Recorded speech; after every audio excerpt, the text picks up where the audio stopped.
colleagues, Benjamin, and also Kate as well. At some point in the presentation, they will get to jump in, to share their own thoughts on this very module. And so if you're here, I want to say thank you once more for signing up for this call. And we're pretty much sure it's going to be an interesting time for you. It's going to be watch and why. What we'll be sharing the space of 4 weeks is some of the knowledge and insights we've learned, working closely with startups. So safe hands. We are startup friendly in case you run a startup here on the call, and we promise it's going to be relatable for you. So today, before we get started, I also like to mention, apart from Climata, the folks at Climata, we also have partnering organizations. I'm not sure if Jordan is on the call. Jordan is the first Bridges Enterprise, and I'll thank you to the folks at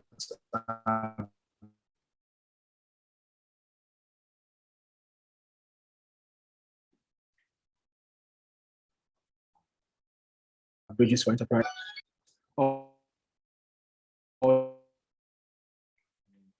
Very yeah. Do you want to say something? Thanks, Henry. Just to say for the entrepreneurs in the room. Thank you so much, Jordan. So yeah, we'll just get right started. So for this first module, we'll be looking at, we're just making an introduction to sustainability. We'll be considering 3 major themes. We would tend to define sustainability to a 4-year-old. We understood that best when we try the approach as to making it more technical. And we also will be looking at the 3 major categories. And an important session in this course would be to make the business case for us. Would make the business case for sustainability or ESG. And then lastly, we would explore a few case studies that apply to tech startups as well.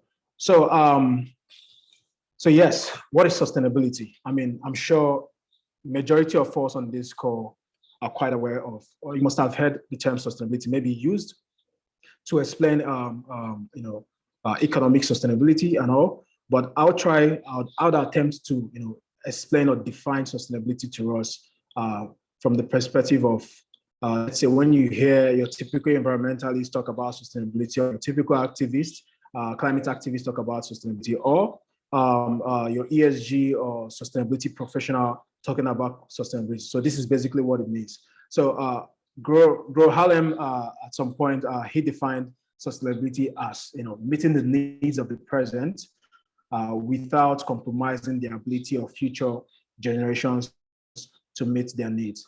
And I just want you all to follow me on as we tell this story. It's very important we understand the fundamentals of what sustainability really about. That's where we will really begin to see why it is a must-have for us as business people to also have that integrated into our processes. So from Harlem's definition of sustainability just means the ability to meet the needs of the present without compromising the ability of future generations to also meet their own needs. This would be a very important definition as we move forward. So the second definition we have, it's also basically ensuring that we leave our environment no worse than the way we found it. But I think the most important aspect would be to even leave it better than we found it. That is what we really got ultimately. The last about is also maintaining the conditions under which humans and nature can productively in order to support present and future generations. Standpoint as business owners, how much am I going to make this year? How much are we forecasting to make next year? How much are we forecasting to make in the next 5 years?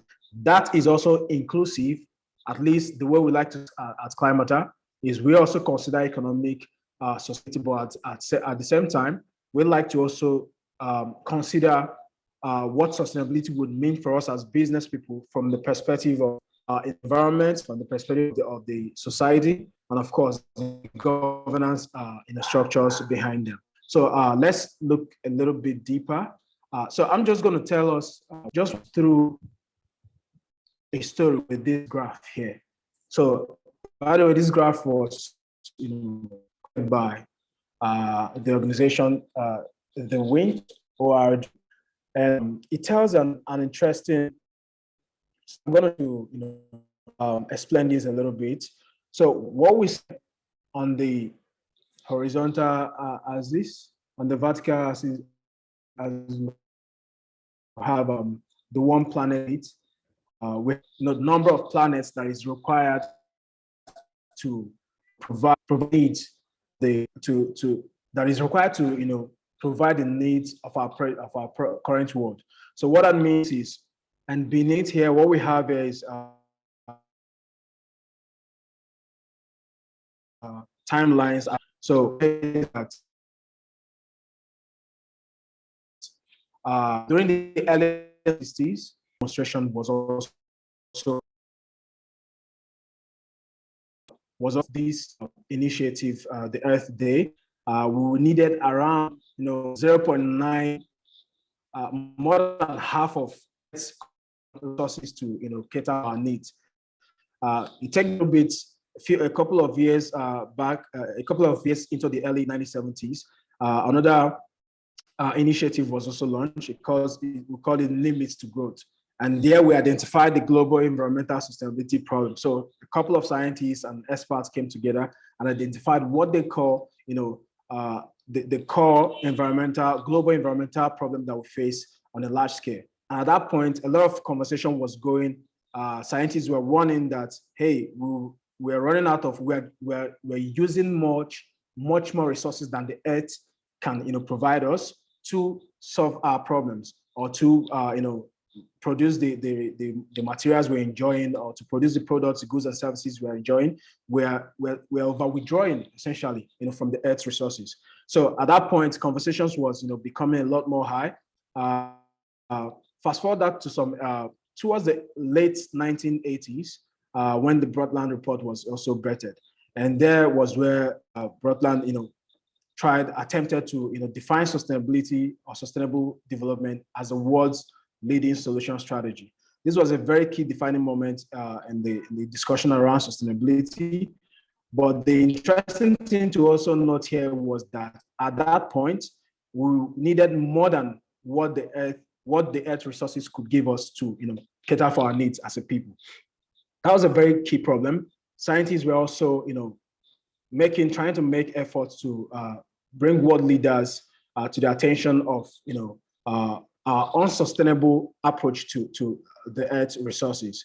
And fast forward that a bit to and early in the 1990s, the Rio Earth Summit was also birthed.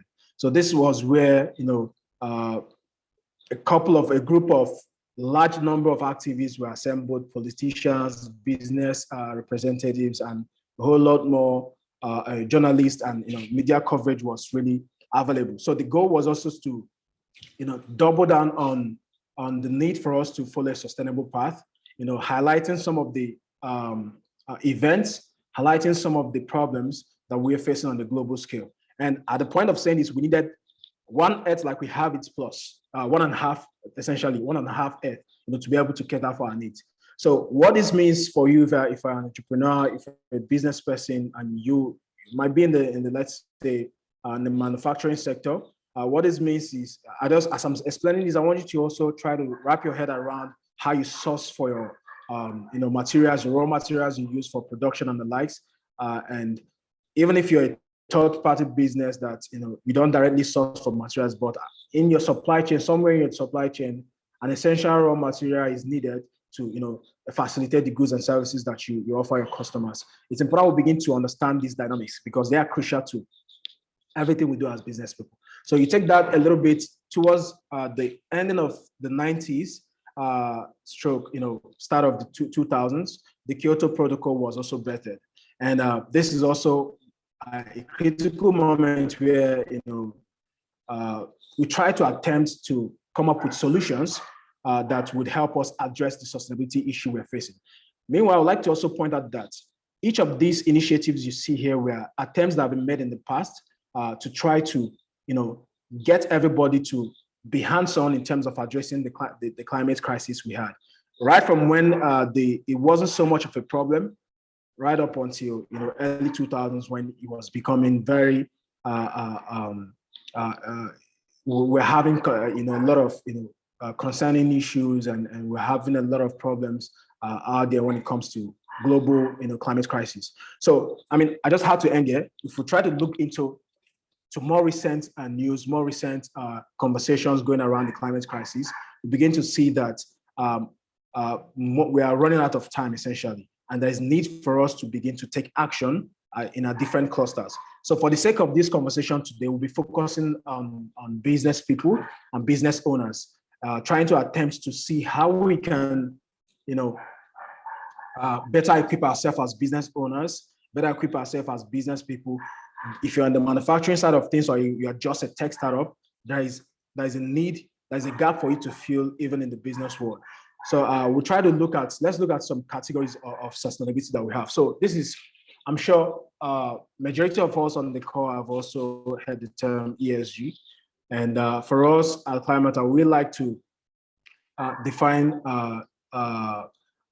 ESG in this dimension. So first, let's look at the economic and governance aspect of what sustainability means, or the economic and governance aspect of what ESG really means, or how it applies to businesses. So the economic dimension, like I mentioned earlier on, just focuses essentially on the efficient use of resources, be it financial resources, usually expressed in monetary terms. So it's essentially a financial resource, how to be efficient in that regard. And essentially, we like to call it that it's just the business of staying in business, because as a business owner, if you're not generating revenue, if you're not cash flow positive, it's a problem. You are in the first place in business to make money in order to keep solving the problem you're solving. So that's a core component of what we try to do. We are of the opinion that you need to be economically viable as a business for you to also engage in other aspects of sustainability that abounds. And also, we like to tag economic and governance together, because a strong governance dimension really helps to provide strong leadership across the economic side of things, the environmental side of things, as relative to business. So in a nutshell, the governance dimension really places emphasis on an organization's dynamics and the diverse leadership management philosophies, policies, and stakeholder rights. So in a nutshell, when we talk about governance as relative to ESG or sustainability, the goal is for us to be able to build strong institutions, strong policies that allows the governance of any business to be able to effectively manage the different aspects of sustainability that we have, be it the environmental aspect of the business, or the environmental interface of the business, or the social side of the business, or even the economic side of the business, with strong governance structures that is pulled out from the foundations of ESG or sustainability. It really helps to ensure that on the long term, companies abide and to their policies that have been developed as a result. So when we talk about social sustainability, for us is really about for business owners, it's really about the forward momentum an organization creates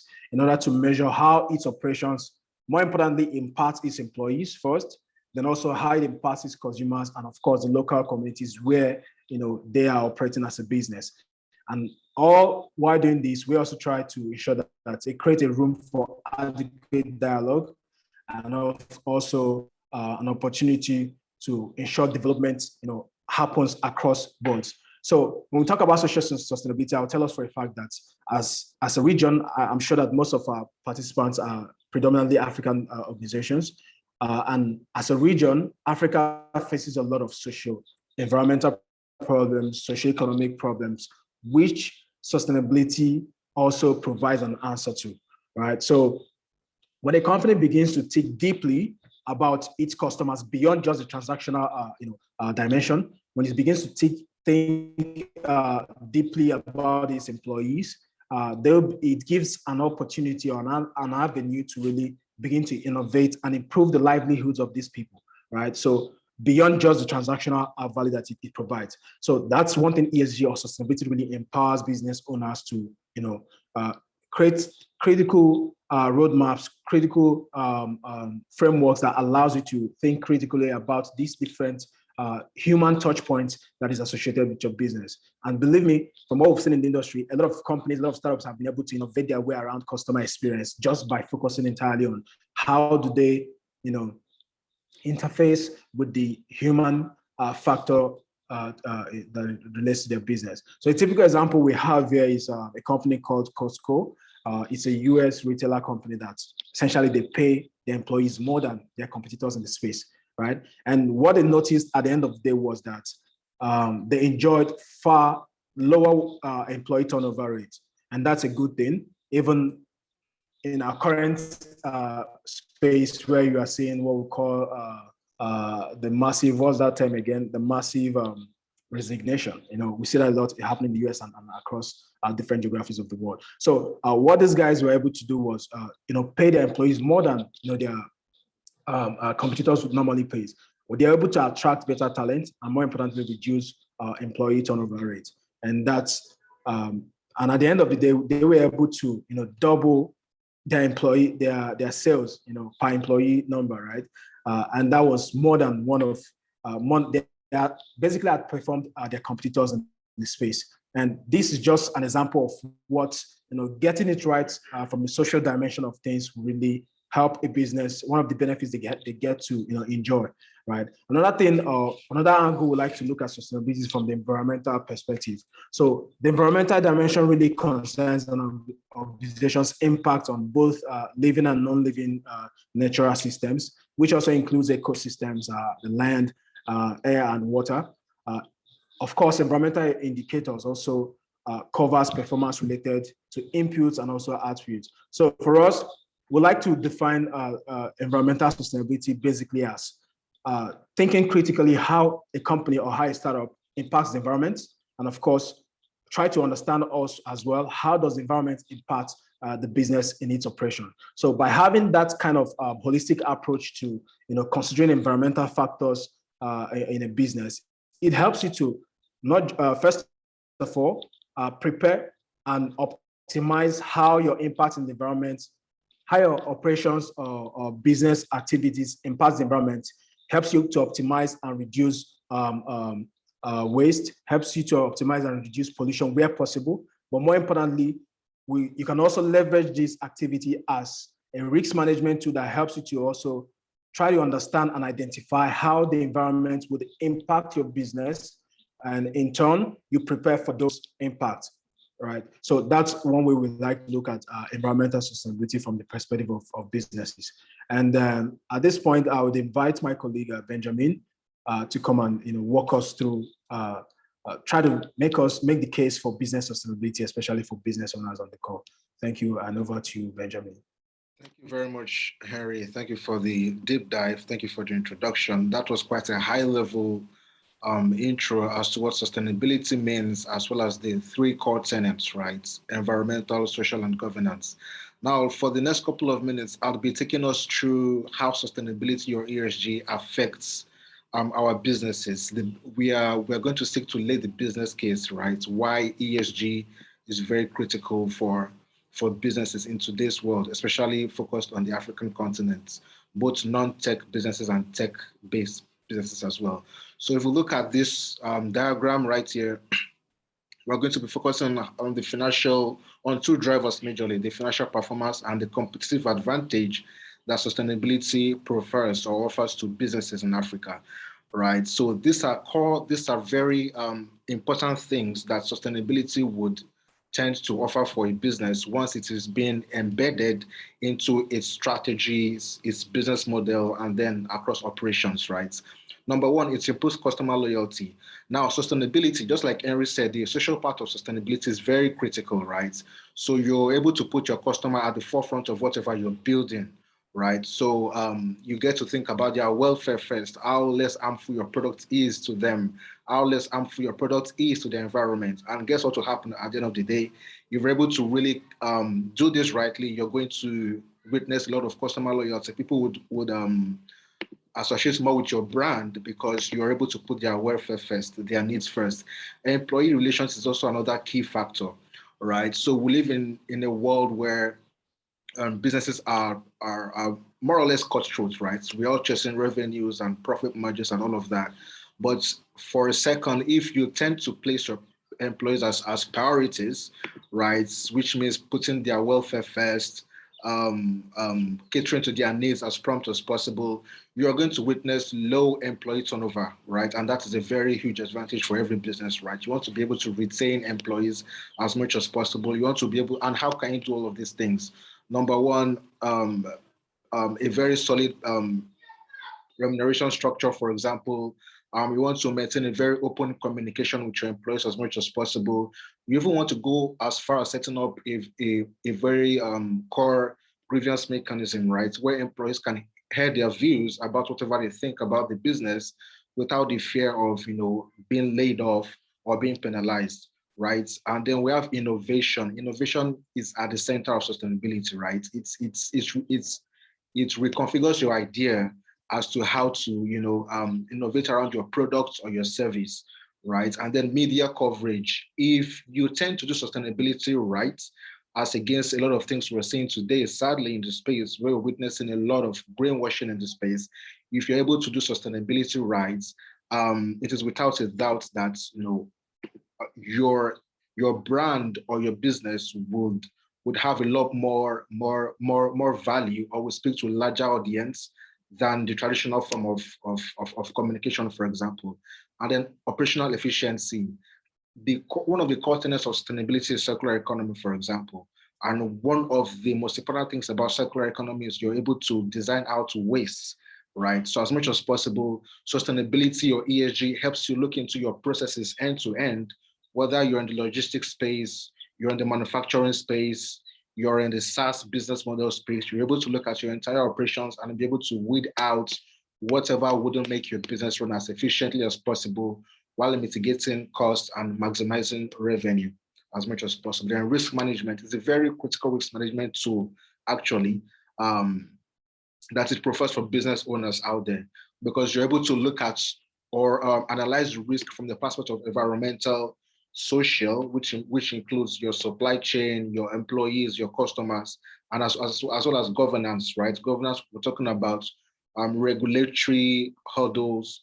We're talking about having to scale into other markets, basically. So ESG is very broad, really, and it just helps you create or have this very overview perspective as to how you can help mitigate risk as much as possible. Sales and marketing, supplier relations, stakeholder management are also very, very critical factors as well. I'll be running through again because of time, so you'll pardon if I skip certain terms, but yes, if you have any specific questions, feel free to put them down in the chat box and we will definitely do well to answer all of them as much as possible. So if ESG helps improve all of these things, they are going to lead to certain outcomes. 3 outcomes in particular. First off, greater profitability. If you're able to maintain customers, have repeat customers, possibly have your customers become fans and ambassadors, that yields to greater profitability. If you then you take your time to read it. Make sure you if you're sorry about that, I just had to mute the person. If you're able to efficiently manage risk and operational efficiency, you're going to witness low cost of capital again, because you're able to use the most minimal resources, right, to drive the greatest outcome in your business, right? And high corporate valuation, just by putting out very, very interesting. So ESG, this is one very key thing I want us to take home as well. ESG sort of allows you to move from profit to purpose. So you're no longer in business for profit only, but you're also there for purpose, right? For example, you plan to mitigate climate change by how many percent? You plan to become carbon neutral in 2050. You plan to promote financial inclusion in your space. You plan to employ a certain amount number of people. All of these things help build up a business valuation, right? How a business is perceived, perhaps through the lenses of a venture capital firm, an investor, and the likes. And all of this again helps deliver short and long-term value creation for shareholders and society, right? Having to get all of these things right, it's a no-brainer that you're building a business that will stand the test of time and great value for everyone, not just you. Human resource, right? Now we are going to be doubling down into some of these factors that we've talked about. Now, human resource, it has shown that sustainability really does help attract top talents as well as retain top talents, right? Because we live in a world where more than salaries, more than bonuses, people want to have a sense of purpose, a sense of belonging, a sense of fulfillment to what they are doing, right? So even as an employee, they are able to relate to your venture because you're no longer chasing profit, but there's a purpose angle to it. You're building for a future, and you're able to communicate the utopia, right? The bright future as much as possible, and your employees are able to really connect with that. Trust me, you're going to be having a very low turnover of employees. Henry, please, you can go ahead. Customer relations, this is very, very important. So given the current demographics we're having, millennials and Gen Zs and even Gen Alpha, they are very curious about their environment. They have become more aware about sustainability and its concept, more than the previous generations of baby boomers and Gen X and even Gen Y. Millennials and Gen Z are very curious, right? How will this product help protect my environment? How sustainable is this product? What does the supply chain look like? Now, all of this is building up to helping brands understand, okay, now we need to put these concerns at the forefront of whatever we're building, right? And if a venture is able to really get this right, they'll be able to retain the next generations of customers, right? They'll be able to communicate with them, to resonate with them, right? So businesses of the next decade are those that are able to really, really put into consideration the concerns of the millennials and Gen Zs. Henry, please, next slide.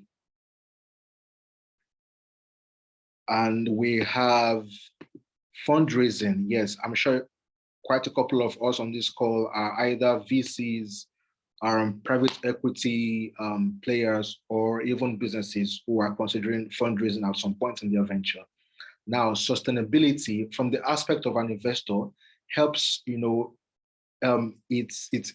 creates this lever as to how they can de-risk a business opportunity, right? Perhaps from the angle of social governance or even economic, right? And so what that will do to a venture is that if you're able to get ESG right, you will appeal to an investor. It will make fundraising a lot more seamless, the conversation a lot more aligned, because by default, you've already de-risked your venture across board, right? And then you'll be able to attract not only traditional VCs or investors, but also impact-driven investors as well. So yes, it's a very core tenet of sustainability as well. Henry, you can move on to the next slide. Competitiveness, yes, without a doubt, every single business out there, whether you're an SME or you're a startup, you're constantly looking for ways you can innovate. You can lead your vertical or your sector or your industry. You want to really be as innovative as possible, such that you become the go-to firm when they talk about fintech or logistics or mining, whatever sector you find yourself, right? So as much as possible, ESG really helps improve the level of competitiveness, and it affords you better access to capital and talents, right? All of this will culminate to competitive advantage, right? So it's a very core advantage for businesses as well. And market access, this is a very crucial one. Now, as African businesses, again, we're in the emerging markets or developing markets. Sustainability isn't really a very broad or practical term, right? As opposed to other climes in Europe and US, right? Where sustainability is a lifestyle already. People are already engaging sustainability, as in-depth as possible. Now, if you're a company looking to scale to such developed markets, ESG sounds as a very good launch pad, as a very good, lever to enable you scale to those economies or those countries. Again, because they already are sustainability aligned, sustainability focused. You want to be able to speak their language as much as possible. And now, of course, this would entail that you adhere to certain standards and protocols which we would take you on later on in sessions, maybe module 2 or module 3 or module 4, perhaps. But first off, I want to let you know that ESG grants you market access, right? You're able to reach out to a broader market just by adhering to ESG, just by making sure you're regulatory compliant, you're environmental compliant, and of course, you continue to put people at the forefront of what you're building, right? Again, corporate valuation. Yes, and then we have brand enhancements. I cannot overemphasize this particular point.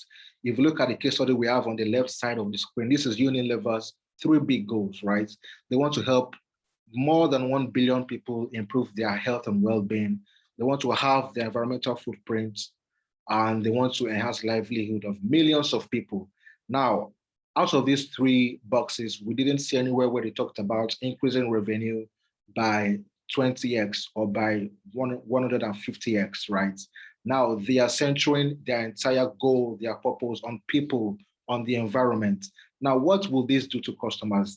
Customers will be able to relate, stakeholders will relate, right, across the supply chain that, oh, they are putting us first, right, and not just profits. And what this does to brand is you're able to really build a community around your brand or around your business where everyone associates with your business, because it's less about you and more about them, and you're not even telling lies about it, right? Next slide. Supply chain. Yeah, so for some of us who are having to deal with perhaps non-tech businesses, or maybe you're in the agribusiness space, or maybe you're in the transportation space or production space, supply chain is a very, very core contributor, whether your business is going to survive the test of time or not. The pandemic, COVID-19 really did really did show a lot of lopsidedness or a lot of lapses or leakages in our supply chain, right? And one thing ESG is bringing to the table is ensuring that as a business, you're able to communicate with not just your internal stakeholders only, but your external stakeholders, right? Your farmers, your transporters, your distributors, even down to your customers, right? As to how they can really help de-risk their businesses across board. So let's say you source for cocoa from Ghana, for example. You want to consider, okay, what environmental practices or what sustainability practices can a cocoa farmer start to embed in his business that makes his business less risky should another shock or wave come along, right? So supply chain sustainability helps you really de-risk and mitigate any form of environmental, social, governance risk, right, that is attuned to your business, and hence building resilience in place. Henry, you can move on to the next slide. Product development, very, very important category as well, right? Whether you're building a tech startup or a non-tech startup, ESG really does help you figure out how you can efficiently, weave into your products core sustainability principles, and then by so doing, you're able to really become the first mover, right? And it's now this is it for most sectors in Africa, whether you're an SME or startup space. I can tell you for sure that there aren't quite a lot of ESG or sustainability aligned businesses. Now, if you're able to get this right, you get to reap the fruits of becoming a first mover in your space, where everyone turns to you because you're the first doing it and you're doing it rightly, right? You're not brainwashing anybody. You're not just plastering SDG goals on your website, on your pitch deck, but you're leaving it out as far as operation goes, right? We've talked about license to operate and market access as well. So all of these things really does help your product, stay at the forefront or remain at the face of your customers and stakeholders. Financial performance as well. The companies that made fortunes. Sorry, Ben. Yeah. Sorry, Ben. Just to make this a lot more relatable. So just to double down a little bit on product development. So this is where the practicality of ESG integration or sustainability really comes in for business owners, right? So part of what ESG does is to help you figure out a way that your product or your service can really empower your customers or your users to really, they're not just benefiting from the direct, unique advantage your or unique solution your product brings, but at the same time, is a tool for them to actively engage in, fighting the climate issue we have, right? So, for example, take let's say prop tech startup, for example, that is, perhaps helping project developers, to monitor their projects end to end. If you have, sort of figured out a way to help decarbonize the industry that you're working with, that is you, positioning and helping your users to be able to, fight or contribute actively to the fight against climate change. So let's say you're offering a dashboard, or you're offering a solution that allows your users at the end of their construction project also decarbonize, their carbon footprint as relative to the construction. You've been able to actively give them, a way to contribute actively to fighting against climate change. So that's what startups or companies that are getting this right are beginning to do when it comes to product development as well. So over to you, Ben. I just had to chip that in as well. Awesome. Thank you for that. Okay, financial performance. Again, ESG, I'm looking at the second paragraph, right? 100 best companies to work for, right? ESG really, the ESG aligned companies were happened to be in that list as well.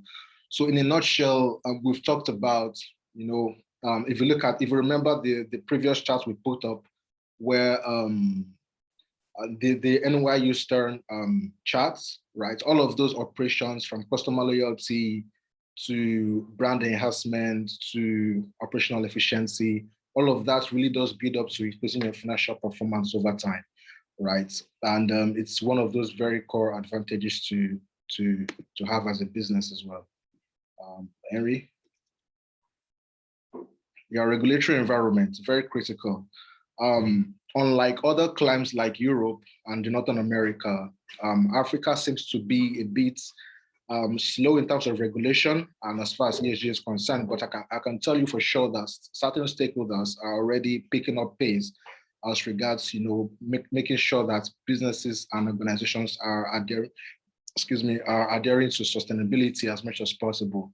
So as a business, you want to be proactive rather than reactive, right? So you want to really consider as much as possible how your business can, even though you're building disruptive technology or you're in a space where you're having to deal with multiple stakeholders, you want to make sure that ESG really does help you adhere to core regulatory frameworks, and then you're able to save yourself a lot of hurdles or hassles in the long run, right?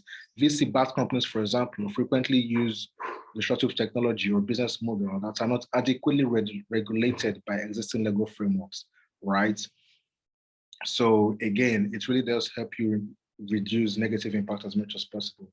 Operations, yes, for those of us in the production space, for example, again, circular economy is one of those very core concepts, or cradle to cradle principles as well is another core concept that allows a business really does reduce cost of operation and thereby increasing profitability or efficiency over time, right? So we have all of these systems and processes in place at Climata that enables a business.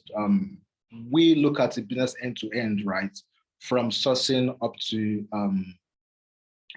to delivery, and make sure that they are as much as possible, keeping up with operational efficiency. Now, startup exits.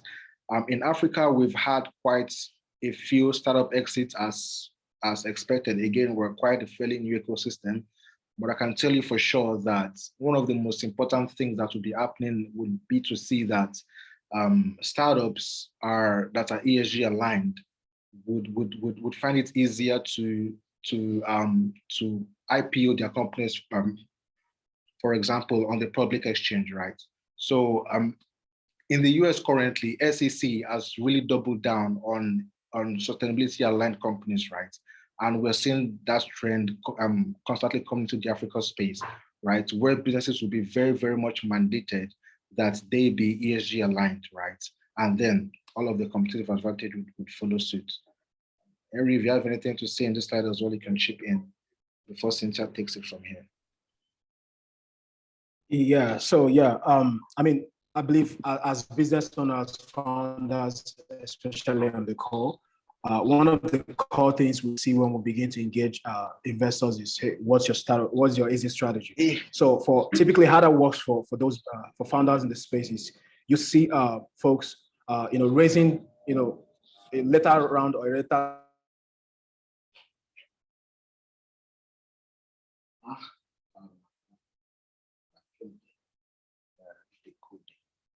one of the core requirements that is needed in order to get access to those platform, be it raising from a bigger private equity firm or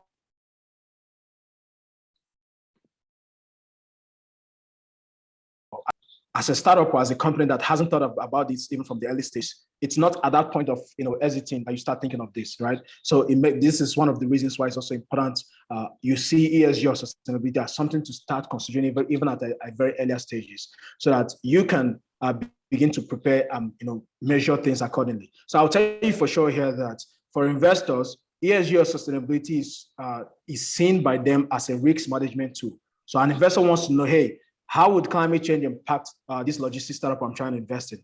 How would it impact the fintech startup I'm trying to invest in? They want to see how you as a company is addressing those stuff. So if you're able to leverage ESG and integrate that into your business model, what it does is helps you to identify the risks as well as the opportunities that are inherent to your business model, and then prepare your way out for that. So essentially doing all these things really helps you to have a very solid exit at the point of that. And I think at this point, I'm seeing a lot of interesting questions on the chat box. Please, if you have more, do drop that. We'll get to the question and answering session.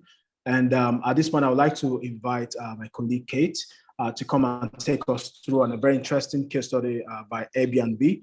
We'll see how Airbnb was able to embrace sustainability, embrace ESG, and also use that to build a better brand as we know it to be today. Over to you, Kate. Thank you, Henry and Benjamin. It's been a great discussion so far. So we're looking at the case study of Airbnb and how they've been able to integrate sustainability into their value proposition. So I would like this to be a bit interactive, just to see how much we've been able to understand the teachings from Henry and Benjamin so far, and see how we can, apply the environmental, social, and the economic/governance parts into the Airbnb case study. I really want to be sure that we are following and we really understand. So now looking at the case study, I'm sure we're all very familiar with Airbnb. For those that are not familiar, it's a people-to-people platform that connects hosts in local communities that have houses that they want to list out on the platform for guests from other countries to stay in. So they have listings across 65,000 cities and over 190 countries. And some of Airbnb's growth has been driven by a sustainable green business strategy, which we are going to discuss. And the business model contributes to resource efficiency, that's from the environmental perspective, and then partly also looking at environmental protection. And it also integrates sharing economy, which helps to reduce promote resource efficiency, like we said. So instead of having your apartment sit idle, and you have accommodation issues when people want to come for tourism, or there are events in particular cities you want to go visit, and then the hotels are all booked. So first of all, the idea of Airbnb came because there was an issue in San Francisco when there was a conference and all the hotels were all booked out.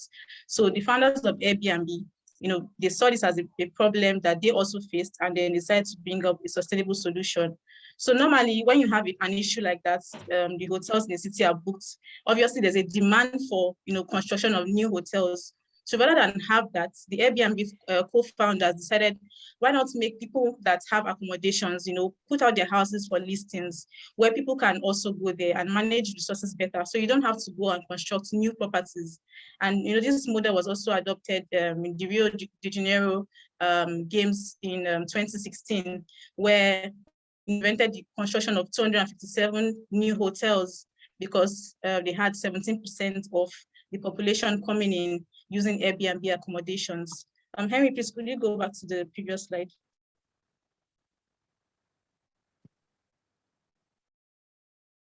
Okay. Please. All right, so yes, so we can see the last point they're saying it helps consume less energy, use less water, and generates less waste in the hotel rather than using hotels. So that's for the environmental perspective. Next slide, please. Next slide. Thank you. So now what are the main drivers for Airbnb? Why did they decide that, okay, let's integrate sustainability and ESG into their business? So first of all, we all know that there's a growing concern about climate change from customers because of global warming. So they saw this as an opportunity to promote their brand, as a sustainable form of tourism, which Henry and Benjamin have touched on before, which is corporate branding. So they saw this as an opportunity to brand Airbnb as a product that's sustainable rather than the traditional hotel accommodation. And then we have more people living in cities. So this made it easier to share resources. Now, again, like I said, the issue that resulted in the design of Airbnb in the first place from San Francisco was because of accommodation problem. We have more people living in cities. By 2050, we would have 68% of population living in cities. So there's a growing demand for hotels. So rather than result in construction of new hotels, Airbnb has resolved that by leveraging on existing accommodation by local communities. Then there's also a trend for shared collaborative economy. Also, this is also the environmental aspect, which has to do with resource efficiency. And then, of course, millennials and Gen Zs, we know we love to travel a lot. And this has also, and we are very conscious about climate change issues, and they're very deliberate about the kind of activities that they engage in. So this has also made a way for Airbnb to market themselves to this particular class of people. We can see the last point there says a recent study showed that significantly less energy and water is used when you use Airbnb with lower greenhouse gas emitted. Yeah. Next slide, so if you allow me, please, let me touch on a little bit. I mean, in the hotel or hospitality space, the current system is broken, and Airbnb really saw an opportunity to fill that void. And they didn't just decide to come up with a solution to the housing or to the accommodation problems faced in the industry. They also basing their analysis based on these few factors that has been raised: the growing concern about climate change on the global scale, millennials and Gen Zs being more hippie, traveling. I mean, they travel a lot, and also people in cities, more people living in cities. So what that means is you have a lot more buildings, a lot more accommodation active there. You have a lot more private homes around. I mean, you have cases where you have someone living in a huge mansion and it's just maybe 3 to 5 people living in it and having so much rooms that that are free. And then there was this growing trend of shared or collaborative economy. So those were the pillars that they really built their entire model on. And why they identified it, they also went on to conduct a study to show, hey, how we measuring across resource efficiency from water perspective, waste, and greenhouse emissions. They were able to see that when guests use their solution, they performed better than they would if they lived if they used your traditional hotel, right? So that is what Airbnb, that was the opportunity Airbnb saw, and they decided to take advantage of. I would Kate, over to you, please. I just had to say that. Right. Okay, thank you, Henry. Conversation. Thank you. So this is a study by Cleantech, and they designed a study for Airbnb. It's where they conducted a survey to see, the energy savings from using Airbnb as opposed to traditional hotel accommodation. So we can see that from using Airbnb, we have savings from energy savings for 30,000 homes in London, in the UK, 60,000 homes, Europe and North America. We can also see water reduction as well. For 480 Olympic-sized pools of water was saved in London, and we can see in UK, Europe, and North America as well. Also for greenhouse gas emission, we can see the equivalent of reduction of greenhouse gas emission is as much as reducing the emissions of 87,000 cars in London over 1.6 million cars in Europe and then in North America as well. And then for waste reduction as well, we can see that up to 4,300 tons of waste reduced from using Airbnb as opposed to traditional hotel accommodation. Now, this is for the environmental aspect. Now, I just want to ask a question, just drop your points quickly. What do you think from the learning so far from Henry and Benjamin, what do you think is the social aspects or economic aspects that Airbnb has been able to make a lot of impact for their users? Can anyone just drop some points on that before we go to the next slide? I just want to be sure that we understand our learnings. Anyone? Okay. Yeah, can I speak? Okay, sure. Go on. Yeah. So for the social, I would say, as you said, they were able to reduce more water from being used compared to when it is being when you lodge in an hotel. So when you lodge, when you're using an Airbnb, it reduces the level of water, which helps save the planet because there's shortage of water. And so many people are not having access to this water, and we need to protect this water as well, as there's problem with issues with there's environmental issue with the water, and so even the water we have, we need to protect it. That's on the social part. And energy as well, reduce the energy consumption to better reach other people who are not having access to that energy. That's on the social. If it is on the economical, it creates more opportunity to create income for such customer. Exactly. And more so, it creates opportunity to to create income for whosoever has having his house leased out for that very period of time. And on the social part as well, it gives a way to connect with more people from different. It's diversity. That's just what Fantastic. it brings about. Fantastic. Thank you That's so it. much, Abdurrashid. I really love your point. So like Abdurrashid said, for the social aspects, Airbnb really helps in terms of social integration with local communities. Personally, I've stayed in an Airbnb where it helped to foster relationship with the host, and we're still in touch. So it's, for the social aspects, and then you also look at cultural integration. When you stay in those communities, you integrate better with the culture of people in those communities rather than staying in traditional hotel accommodation where you're all by yourself. And then for the economic aspects, we all agree that Airbnb is way cheaper than using traditional hotel accommodation. And then it also helps to empower people in the local communities that give up their houses for listings. So it helps to provide source of income for them, sort of making them like what we call micro entrepreneurs. So that's also a way of empowering them.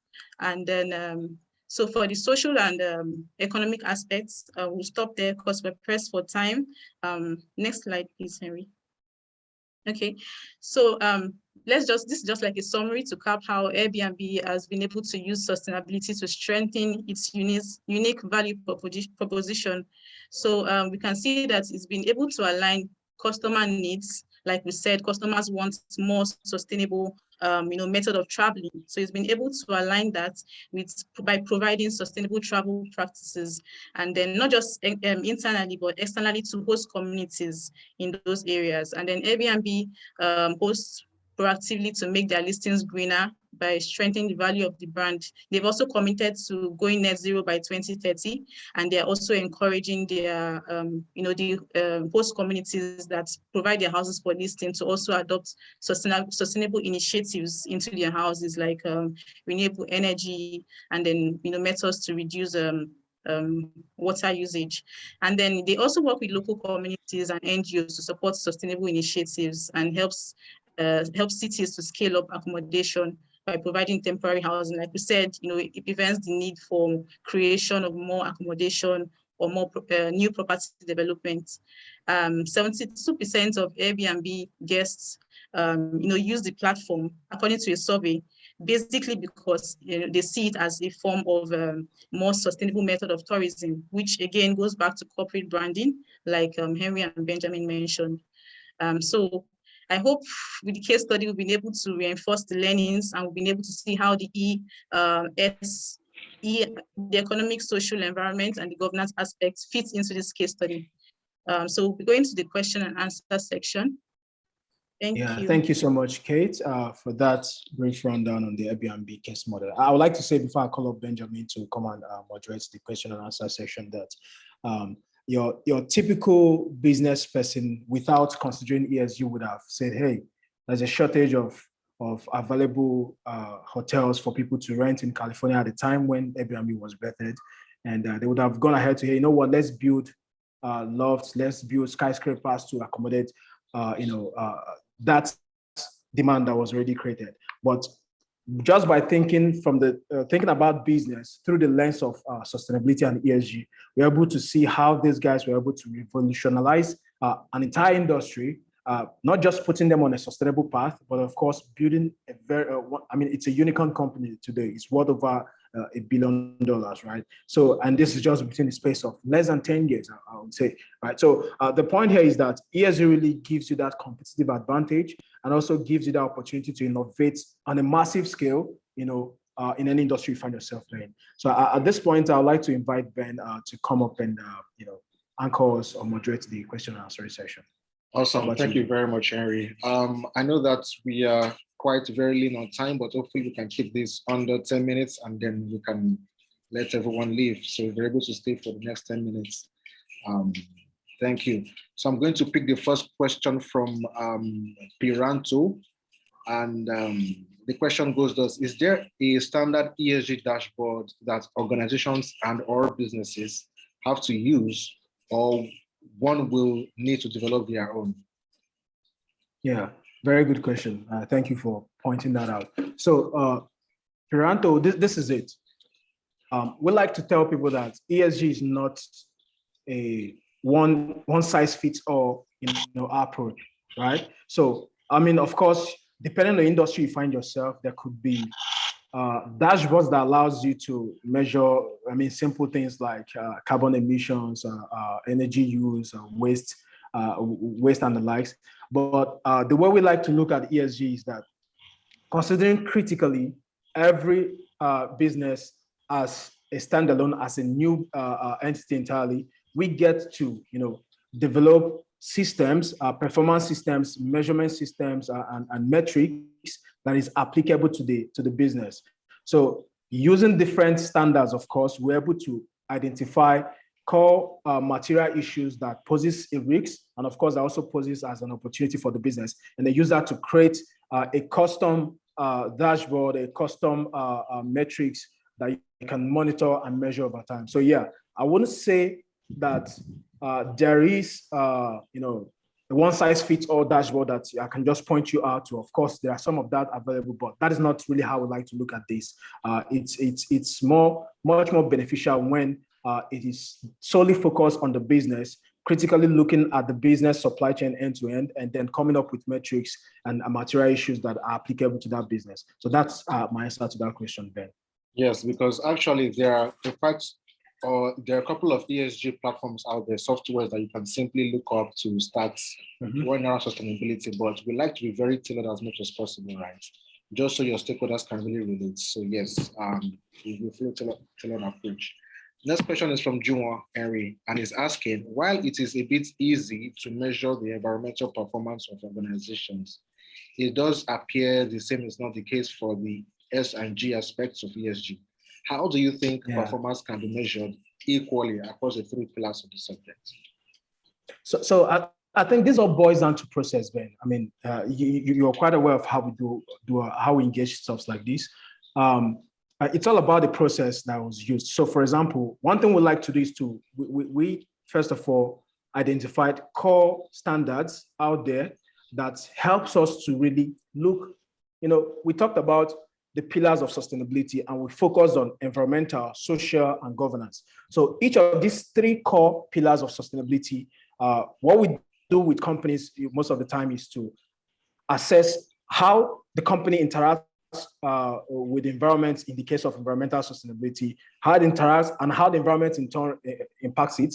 We identify material risks and issues on that pillar. We also address the social side and of course the governance side as well. So what we see here, or what we've been able to do at the end of the day, is that at the end of the day, there is metrics to measure and also monitor for both those in the governance of the business. So your board members, your C-suite executives and all that. There are metrics to monitor and measure, and of course, show the performance over time. So this is very important because without a strong governance structure in place, most times from what we've seen, whatever initiative or policy you come up with regarding the social and environmental side of things really doesn't, there's no enforcement when there's no strong governance pillar. So what we do is really, at the end of the day, we come up with their metrics for the companies to measure and assess their performance across the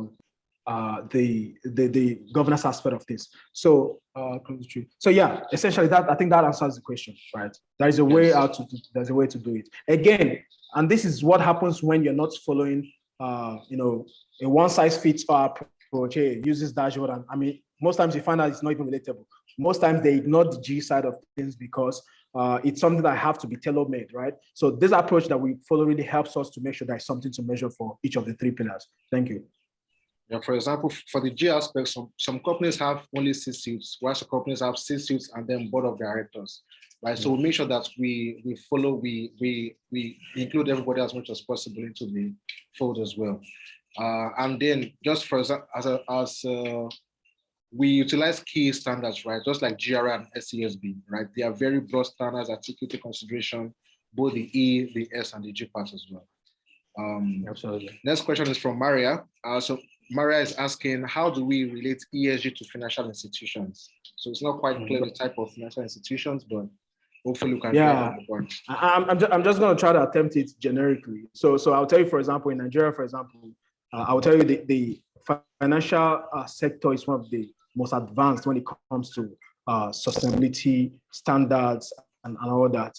But for sure, this is what it is. Let's assume the industry or the financial institution here, of course, you are in the business of giving out loans or giving out financial aids and the likes.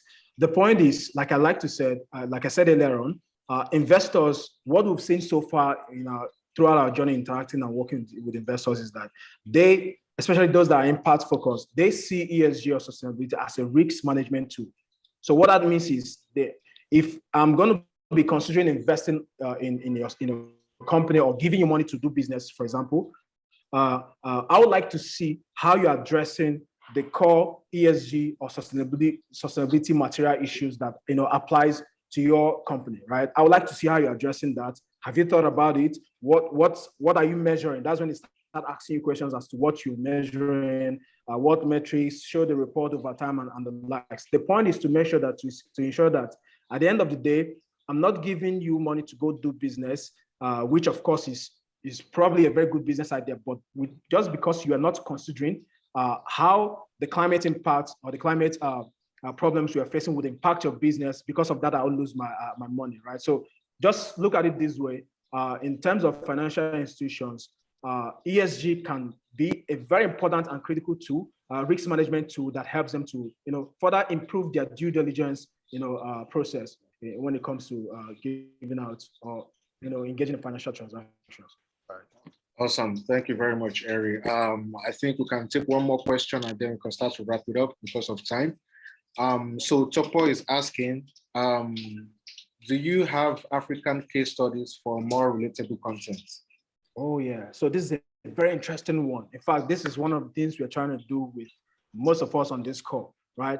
For example, at Climate, what we're doing when we started this journey 2 years ago was to, see how we can empower businesses, especially new businesses, to really differentiate themselves from the environment, from this competition. So when it comes to case studies and the likes, I will tell you for sure on the call here that when it comes to the conversation around sustainability and ESG, Africa is a little bit way behind, right? So what we find out is that we lack robust case studies that are really substantial enough to, when you compare us with our global counterparts, right? So what we see here is that we're a little bit behind. Some of the case studies we have, we've been seeing so far in the industry relates to waste management, people solving in the waste management space, clean energy space. But I will tell you that's a limited approach to looking at what ESG or sustainability can really offer to young businesses. So the narrative we're trying to change here is that, hey, you can come from any sector, agtech, agricultural technology, fintech. You can come across different sectors.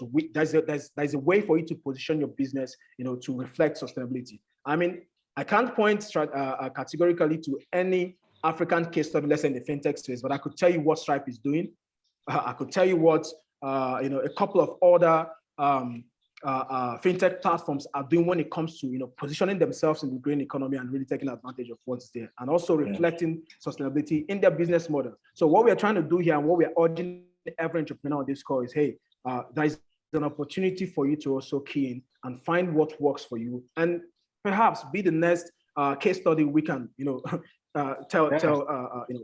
upcoming startups and upcoming businesses, essentially. So yeah, we lack that case study when it comes to a broader perspective. But we are still looking, right? Hopefully we can integrate one or two for the other modules, right? That will be hosted Absolutely in the weeks to come. Yeah, I think we have a couple of such case studies in the other modules. Right? Yeah. Awesome. So I think that would be a wrap up for the Q&A session. For the recording and presentation, we will try to discuss internally as to how we can make the recording available. But for now, it's quite tentative, but we will see to it, since that question has come up quite a couple of times, right, in the chat box. So we'll see to that.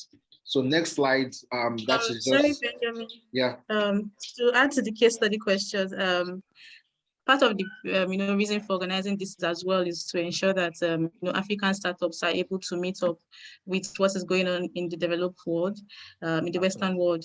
So obviously, there's a lack of available case studies in Africa, but we are hoping that some people here, probably the next training we're doing, the next session, will be able to use your own company as a case study based on the sustainability initiatives you would have integrated, and people can see results as well and emulate your business.